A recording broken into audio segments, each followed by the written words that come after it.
kan apalagi ke Pak KC kan, itu kan hak asasinya kan ya harus dihormatin dong. Apalagi ada penyiksaan kan, itu kan kejahatan luar biasa itu. Di dalam apa tuh, rutan Mabes Polri lah gitu. Aduh, Ya. itu Pak Tiar, silakan Pak Tiar ini. Ini habis ini pada kebenaran ya. ya, selamat malam, Pastor. Bentar, saya cari videonya dulu. Ini kalau yang ini ada yang bisa matikan ininya, YouTube-nya yang lain silakan. Oke, silakan Pak Tiar. Ya, selamat malam, Pastor. Selamat malam. Kawan-kawan semua di Zoom dan di YouTube. Saya baru kira-kira berapa menit lihat apa tuh? Lihat gambar-gambar ini, saya pun juga kaget kan. Jadi saya sekarang lagi hubungin itu orang-orang yang saya kenal. Iya, kebanyakan itu kan saya ada beberapa yang saya kenal. Apalagi kalau buka masker. Itu, ya. Mungkin besok kali saya dapat kabarnya. Ya, jadi kita kita bisa ini ya bantu nasi bungkus lah minimum lah, kasihan lah mereka. Saya nggak tahu mereka dapat dana dari mana, tapi kita pengen partisipasi juga karena itu tindakannya positif. Setidaknya orang-orang ini bebas dari rasa takut dan kita menghargai. Iya, ini apa tuh para nasionalis lah yang saya lihat ini ada yang ada Muslim ya, mereka Muslim ini ya Pak Batiar ya, ada yang Muslim beneran ya. Bukan, iya campur. Kita support kan, Pak. Artinya ini Muslim mereka kita support Pak. Yang begini ini kan positif. Ada yang dari 2013 bulan-bulan apa ya, Juli atau September saya lihat ada. Saya udah ini Muslim beneran ya, ini yang beneran mereka ya. Iya, kita kan banyak Pak Paul dari 2013 akhir-akhir itu kan akhir tahun kan ada kongres berapa kali. Itulah ini saya lihat ini. Ada itu kawan-kawan saya yang dulu, mereka semua dekat dengan Jokowi ini. Iya. Oh, ini relawan semua ya, relawan Jokowi ya? Iya, yang sebagian yang saya kenal itu yang sejak itulah, sejak September 2013 loh. Seru itu. Ini ya. Iya, waktu jadi gubernur belum jadi calon. Oke. Iya, saya pun juga kaget mereka bikin ini kan. Bikin ya ungkapan perasaan inilah para warga kan, kenapa bisa terjadi begini, ya kan apalagi ke Pak KC kan, itu kan hak asasinya kan ya harus dihormatin dong. Apalagi ada penyiksaan kan, itu kan kejahatan luar biasa itu. Di dalam apa tuh, rutan Mabes Polri lah gitu. Aduh, ya. Itu deket. Pak Batiar, ini ada pertanyaan tadi ada Katrun ini dia sekarang dia nggak terima karena dia bodoh, dia tadi malu kan, tapi dia naikkan viewer kita jadi 4.000 tadi ya. Apakah suap dibolehkan dalam kekristenan? Boleh tolong dijawab Pak Batiar? Ya, sama sekali nggak boleh kalau suap. Pertanyaan artinya kedua, mau mempengaruhi perkara ya. Iya, nggak boleh ya Pak Batiar ya. Yang kedua pertanyaannya, 1 miliar itu untuk apa Pak Batiar?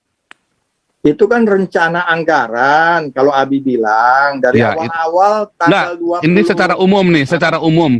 Kita kan kalau perkara, biaya sidang kan paling ketok palu cuma 100.000 rupiah, Pak Batiar. Kalau saya kan minimal 75 juta, Pak Paul. Nah, Pak Batiar sendiri kan 75 juta.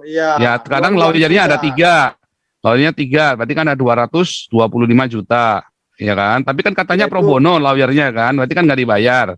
Nah, ongkosnya sekarang ongkos jalannya kalau sidang itu berapa kali? Kan 6 bulan tuh sidang tuh 180 hari kan? Enggak, sidang itu kira-kira 12 kali selesai. Sekali jalan berapa rata-rata ongkosnya? Kan itu harus dibayar kan? Itu pasti ada uang jalan kalau lawyer junior itu biasanya 1,5 juta. Kalau yang senior itu ya minimal 3 juta, Pak Paul. 3 juta, anggap aja satu orang 2 juta lah ya. 2 juta dikali 3, 6 juta dikali 12. Ya, berarti ada 72 juta. Lalu yang 900 juta buat apa tuh?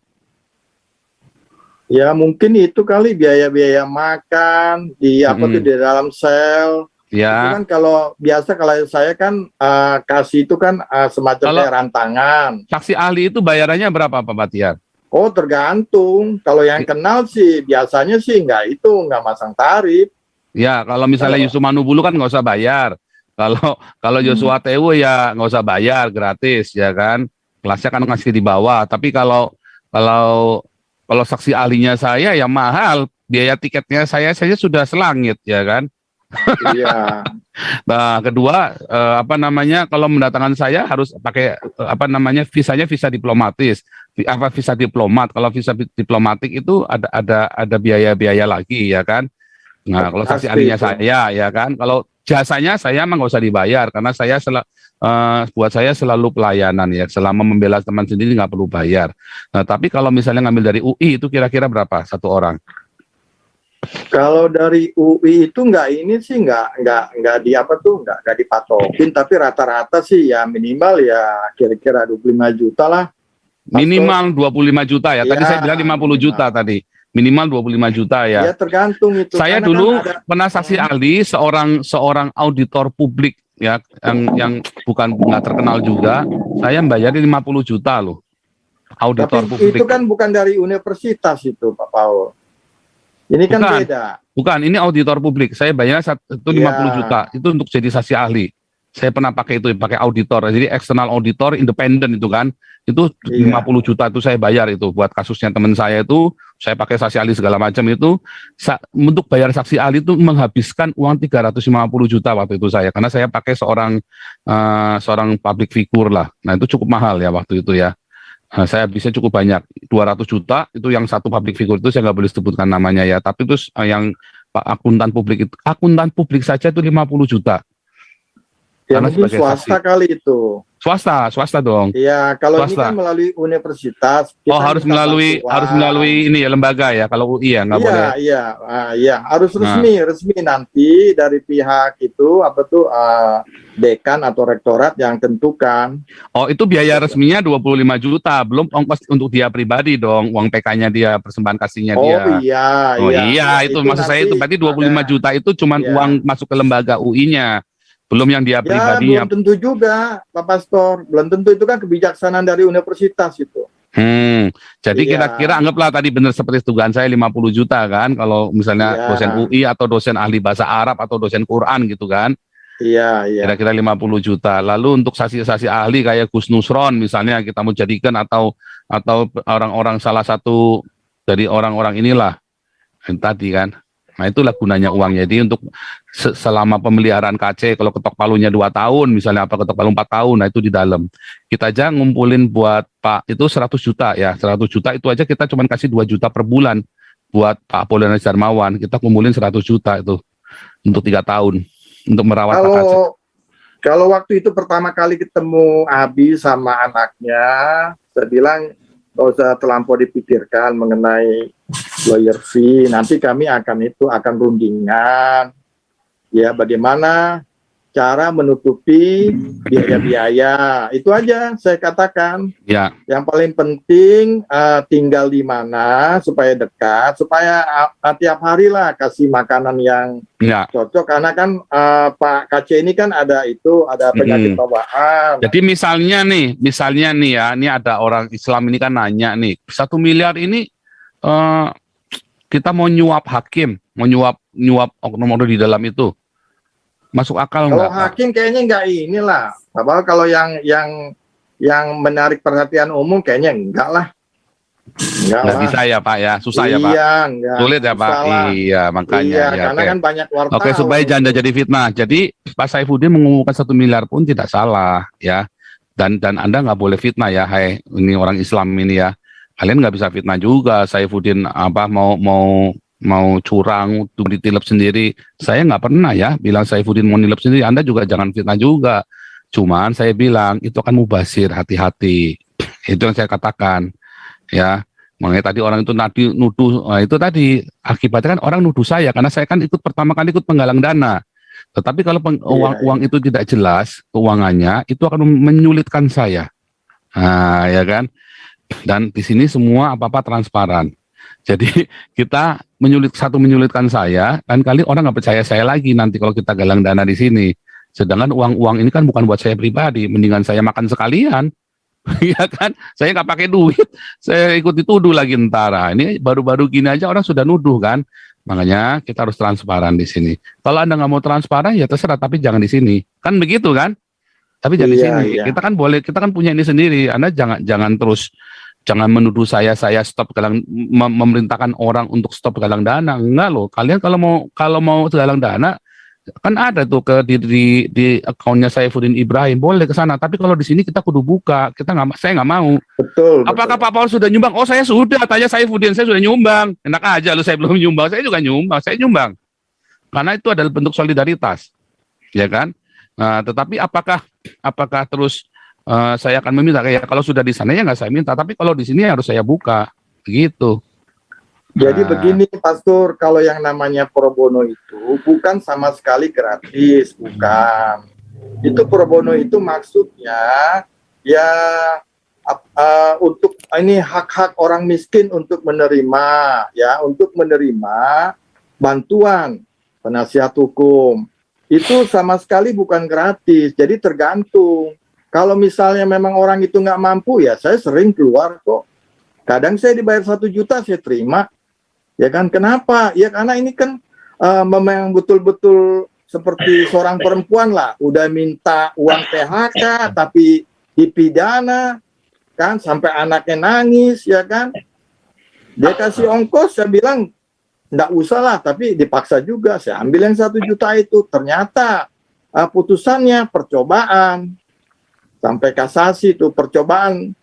Di sidang pertama diputus kira-kira 5 bulan dia masuk penjara. Tapi kan banding percobaan, kasasi akhirnya kasasi dari jaksa ditolak, dari kami juga ditolak. Akhirnya tetaplah percobaan. Nah itulah, saya tergantung itunya Pak Paul. Kalau misalkan yang kasus kematian 4 orang itu ya sama sekali saya cuma dibayarin itu aja teh botol. 2 kali waktu sidang dibeliin teh botol. Ya saya terima itu. Ya kan, karena kan sifatnya itu kan memang memberi bantuan hukum. Ya kan. Kalau KC itu termasuk orang miskin apa orang berada itu KC? Lo kalau sekarang sudah ada pengumpulan dana ya bukan orang miskin lagi Pak Paul. Jadi pro bono apa bukan harusnya? Bukan. Nah, itu loh Pak. Iya. Jadi kita fair-fairan aja gitu loh Pak. Jangan sok-sokan pro bono itu loh Pak. Munafik amat ya kan, benar nggak Pak? Begitu. Tapi dari awal saya bilang tidak usah khawatir. Saya akan support mengenai operasional juga saya akan cari, saya bilang. Tapi yang penting ibu dan jangan jauh-jauh dari tempat tahanan Pak Kacé, karena kan harus kasih makanan dan untuk pergi berobat segala macam kan, itu dari awal-awal sudah saya sampaikan. Jangan khawatir, malah waktu itu mau beli HP juga saya bilang kalau perlu malam ini kita cari. Tapi katanya kan karena sudah ada ingin pulang dan Pak Yusuf akan membantu, ya udah. Akhirnya besok kami bicara di kantor Pak Sandi bicara dengan tim-tim yang 15 orang itu. Itu dia ceritanya dari itulah kejadiannya. Tapi setelah itu komunikasi agak tersendat saya dengan anaknya Pak Kacé. Saya nggak tahu itu kenapa saya selalu hindar-hindarin. Saya nggak tiba-tiba tahu, menghindar ya? Iya, bukan menghindar, dihindar-hindari lah. Tapi akhirnya kan selalu dijawab kalau ada WA dari saya sama Febri. Terbukti Febri kan saya ajak masuk ke Zoom mau. Oh sudah mau ya, sudah bisa artinya ya. Iya, yang waktu itu kan. Waktu itu. Tapi kenapa kalau nge-zoom di tempat lain dia nggak pakai masker, kalau di saya pakai masker ya? Waduh, saya kurang tahu itu Pastor. Iya. Tapi ya itu saya pesankan ya jangan terlampau pikir mengenai operasional para lawyer. Saya bilang saya akan usahakan bantu, saya bilang. Karena kan banyak kawan-kawan saya Pak Paul kan lawyer-lawyer yang artinya yang berduit lah, ya kan, akan kasih pikiran dan segala macam kan. Itu. Karena saya pun juga dulu yang lawyer-lawyer yang mahal itu saya minta bantuan, mereka suka rela datang 3 orang malah. Sama saya jadi 4 orang. Yang dituntut aturan seumur hidup, dituntut jaksa 18 tahun. Diputus sama hakim 12 tahun. Hakimnya aja sekarang sudah jadi hakim agung. Iya. Jadi jangan terlampau itu. Yang penting saya ungkapkan bahwa ini memang betul-betul perlu dibantu. Dan ancaman hukumannya itu di atas 15 tahun kalau saya. Nah, kalau Pak KC ini kan ancaman hukumannya kan hanya 5 tahun. Iya, makanya saya bilang karena ini perkara sederhana, pembuktiannya harus sederhana. Bisa nggak pembuktiannya itu harus sederhana? Itulah nanti kepintaran dari jaksa. Kalau melenceng, ini jadi penista. Karena kaidah di hukum itu tidak boleh menyinggung-nyinggung kaidah agama. Itulah kalau kita belajar di di perkuliahan Fakultas Hukum, pertama kali adalah ada namanya pengantar ilmu hukum. Ada kaidah agama, ada kaidah hukum, ada kaidah susila, dan kaidah kesopanan. Hukum tidak boleh mengambil kaidah agama. Itu nantinya akan jadi penistaan. Itu selalu strict masalah itu kalau untuk hakim-hakim di Belanda dan hakim-hakim waktu tahun 65-an. Makanya Undang-Undang 156A itu menyebut harus ada tata cara, artinya diserahkan ke Kementerian Agama dan jaksa. Maksudnya apa? Supaya jangan ada nanti di surat dakwaan ada penistaan agama. Karena menyinggung-nyinggung agama. Nah, jadi kalau sudah ada nasihat-nasihat dari umpamanya Kementerian Agama kepada si tersangka ini atau sebelum tersangka, itulah nanti akan diberi peringatan. Kalau masih bandel juga, barulah perkara itu diserahkan sama jaksa untuk disidik. Nah, itulah 156A maksudnya itu supaya jangan ada gangguan terhadap keonaran, ketertiban, ketentraman. Itu maksudnya undang-undang itu dibuat. Bukan artinya ikut campur. Masa seorang ahli hukum menilai kaidah agama itu nggak boleh, Pak Paul. Ini nggak boleh. Di ajaran mana di fakultas hukum nggak boleh itu. Seorang ahli hukum menilai-nilai penafsiran kaidah agama. Oh, nggak boleh itu, Pak Paul. Iya, makanya harus ada saksi ahli itu tadi. Ya, tapi kan sebelumnya harus ada itu, harus diserahkan dulu ke ke Kementerian Agama kalau dulu kan. Para ulama itu. Dan kalau Kristen ke gelar perkara itu kan namanya gelar perkara toh Pak, bikin gelar perkara dulu. Prosedurnya salah satunya diserahkan kepada Kementerian Agama atau yang bersangkutan dengan hal itulah, ya kan? Nanti kalau Kementerian Agama sebut bahwa ini adalah penistaan, baru disidik. Nggak boleh. Ini kan kaidah agama. Saya kan kaidah hukum. Mana bisa saya nilai-nilai? Nggak boleh itu.